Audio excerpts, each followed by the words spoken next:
Welcome to our presentation on state space models and the Kalman filter.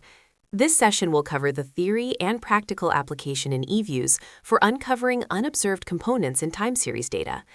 As the quote suggests, these models are powerful tools for estimating variables that we cannot directly see but believe influence our observable data. For instance, we can't directly measure consumer confidence, but we know it affects retail sales. A state space model can help us estimate this unobserved confidence state based on the sales data we do have. So, what exactly is this problem of an invisible variable? Let's visualize it.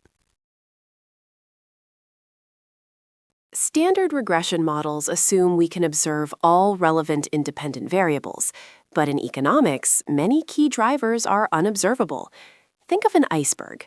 What we see above the water, like GDP, inflation, and asset prices, are the observed data, which we can denote as Y. Beneath the surface lie the unobserved states, or alpha, that drive what we see. These include concepts like potential output, the NERU, or long-term expectations. The core challenge is that we often observe the consequences, not the causes.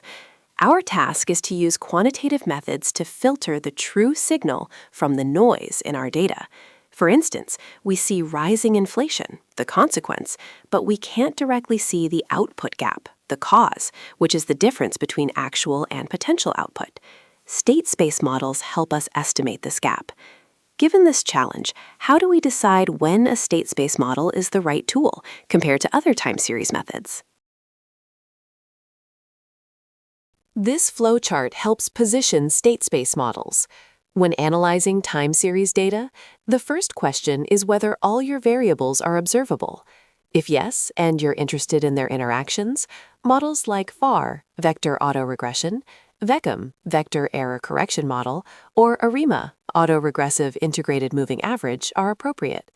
If some key variables are unobservable or latent, the state space framework is the correct path.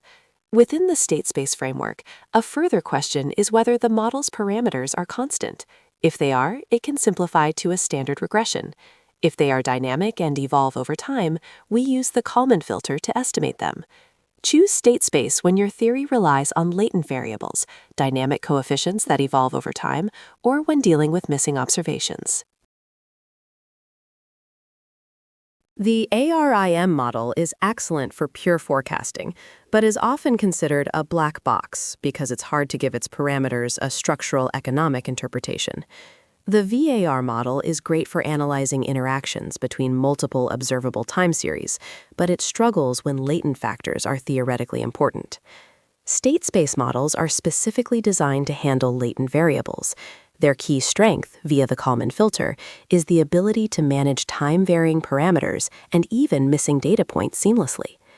A major strategic advantage of the Kalman filter is that it allows for exact likelihood evaluation, even with gaps in the data, something other methods cannot easily do. The Hodrick-Prescott filter is a specific case of a state space model. The state space representation consists of two key equations. The first is the signal equation, also known as the measurement or observation equation. The signal equation, yt equals zt alpha t plus epsilon t, links our observed data, yt, to the unobserved state vector, alpha t. The term epsilon t represents the measurement error or independent disturbance. The second is the state equation, also known as the transition equation. The state equation, alpha t plus 1 equals tt alpha t plus eta t, describes the dynamics of the system. It shows how the unobserved state, alpha t, evolves from one period to the next, with eta t being the state disturbance. Together, these equations provide a complete description of the system, separating the underlying dynamics from the observed measurements. In summary, the signal equation links the observed data to the invisible state, while the state equation drives the dynamics of that unobserved system. The Kalman filter operates as a recursive algorithm, continuously cycling through three steps: prediction, observation, and update. First, it predicts the state for the next time step. Then, it incorporates a new observation. Finally, it updates or corrects its prediction based on the error between its prediction and the actual observation. This mechanism allows the filter to learn from its mistakes at each step without needing the entire history of the data at once. For this to work, we rely on three key assumptions. The error terms are normally distributed, Gaussian, they are serially independent, and the relationships within the equations are linear. Imagine you're tracking a ship. You predict its position based on its last known speed and direction. Then, you get a new radar reading, observation. You compare your prediction to the reading. If there's a difference, you update your estimate of the ship's position and possibly its speed. The Kalman filter does this mathematically. We've seen the math, but what do the estimated parameters mean in economic terms? In state space models, we are often more interested in the variances of the error terms, known as hyperparameters, than the slope coefficients. These variances tell us about the volatility of the underlying unobserved components. A low state variance, as shown in the left graph, suggests the underlying trend is smooth and deterministic. Conversely, a high state variance, depicted in the right graph, implies the underlying trend is volatile and stochastic, meaning it's subject to random shocks. The ratio of the signal variance to the state variance, often called the signal-to-noise ratio, determines how much we trust the new data versus our model's prediction. It controls the flexibility of the estimated unobserved component. If we are modeling a long-term economic trend, a low estimated state variance would produce a very smooth, straight-line trend. A high state variance would allow the trend to bend and adapt more quickly to recent data, suggesting the underlying fundamentals are changing. In EViews, state space models are handled by a specialized object called Sspace. You can create this object through the menu by going to Object, New Object, and then selecting Sspace from the list. For quicker access, you can use the command line. Simply type Sspace followed by the name you want to give your model. For example, Sspace My Model. Inside the space object, we use specific keywords to define our equations. The @signal command is used to specify the signal or observation equation. The @state command defines the state or transition equation, which describes how the unobserved state variables evolve. To include a lagged variable, you use parentheses. For instance, SV1x-1 refers to the first lag of the state variable SV1. A critical rule to remember is that while you can use complex mathematical expressions in the @signal equation, the @state equations must remain linear in the lagged state variables. In the code shown, @signal log of y equals SV1 plus defines the observation equation for the log of y. The line @state SV1 equals SV1x-1 plus specifies that the state SV1 follows a random walk process. This slide focuses on configuring and optimizing state space estimation in EViews. First, for automation, EViews provides a Define State Space wizard to generate template code. This is very useful for getting started, and you can then manually customize this text for more complex modeling needs. The estimation dialog box shown on the left highlights some key options. The default estimation method is maximum likelihood, which is standard for state space models. For residual covariance, diagonal is often chosen, implying uncorrelated errors across equations. Looking at the bullet points, EViews offers an auto-spec wizard for common models to simplify the initial setup.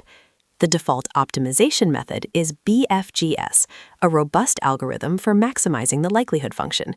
Finally, for initialization, you can choose between diffuse priors, which provides a non-informative starting point, or user-specified if you have prior knowledge about the initial states. The first step in any data analysis, as highlighted in Step 1, is to always visualize your data. The visual inspection of this graph for monthly airline passengers from 1949 to 1960 clearly shows both a strong upward trend and a distinct seasonal pattern. The presence of these components, particularly the trend in seasonality, is crucial because it dictates how we structure our state equations in the model. Our objective for this case study is to decompose this time series into its unobserved trend, seasonal, and irregular components. Additionally, we observe that the variability of the data increases with the level. To address this heteroscedasticity and stabilize the variance, we will apply a logarithmic transformation to the pass variable. This slide outlines the model specification in EViews for our case study. The core idea, as stated in Step 2, is to translate economic theory directly into syntax. We begin with the signal equation, which specifies that the log of passengers is a sum of an unobserved trend, a seasonal component, and a measurement error. Next, we define the trend as a state variable, modeling it as a random walk with a drift, where the growth itself is also an evolving state. This is a crucial distinction. We treat the trend as an evolving state, not a fixed coefficient, allowing it to adapt over time. Finally, the seasonal component is defined to capture the repeating monthly patterns. Each component's variability is captured by its respective variance term. After setting up and running our state space model in EViews, you'll see an estimation status window. Ideally, you'll achieve 100% completion and convergence achieved, as shown here. This indicates a successful estimation of the maximum likelihood via the Kalman filter, providing us with a log likelihood value and the sample period used. However, it's important to remember that ML estimation, especially for complex state space models, can be sensitive. If your model fails to converge, a common issue, you should check the starting values for your coefficients. Often, poor initial guesses can lead to the algorithm getting stuck. Alternatively, consider simplifying your variance specifications. For example, you might initially fix certain variances to 0 or a small value to reduce the complexity and improve convergence, then gradually reintroduce them. After running the estimation, EViews provides a standard output table. Here, the coefficients C1, C2, and C3 correspond to the variances we specified in the model. There is a key nuance in interpretation. A significant coefficient for a variance term, like C2 here, does not mean a significant slope. It means there is significant volatility in the corresponding state variable. In this case, it confirms our trend is stochastic, not deterministic. You'll often see variances specified using the exponential function, like var equals exponential of C2. This is a common trick to ensure that the estimated variance is always positive, as variances cannot be negative. The Kalman algorithm produces two types of estimates for the unobserved states. The first is the filtered state. The filtered state is a one-step ahead forecast. The estimate for time t uses information only up to time t. This makes it the correct estimate to use when you are forecasting future values. The second is the smooth state. The estimate for time t uses information from the full sample, both before and after time t. This provides the most accurate historical picture of the unobserved component. Therefore, for historical analysis, like decomposing the series into its trend and seasonal parts, you should always use the smoothed estimates. To see what the underlying trend of air travel was in 1955, you would look at the smooth state, as it uses all data from 1949 to 1960 to make the best possible estimate for 1955. To forecast the trend for 1961, you would use the final filtered state from 1960. Before we conclude our analysis, there's one final crucial step: diagnostic checking. The final check for any state space model is to examine its one-step-ahead prediction errors, or residuals. A well-specified model should produce prediction errors that are white noise. This means they should be uncorrelated with each other and have a mean of 0. We can check this by plotting the residuals over time and examining their correlatogram, specifically the Q statistics. If the probabilities on the Q statistics are large, as shown here, we cannot reject the null hypothesis of no serial correlation. This indicates our model is well specified. If we saw significant patterns, it would mean our model's dynamics are misspecified and need revision. In summary, state space models provide a powerful and flexible framework for modeling time-varying structures and unobserved economic fundamentals. EViews further enhances this capability by combining flexible text specification with robust Kalman filtering. The Kalman filter itself acts as the microscope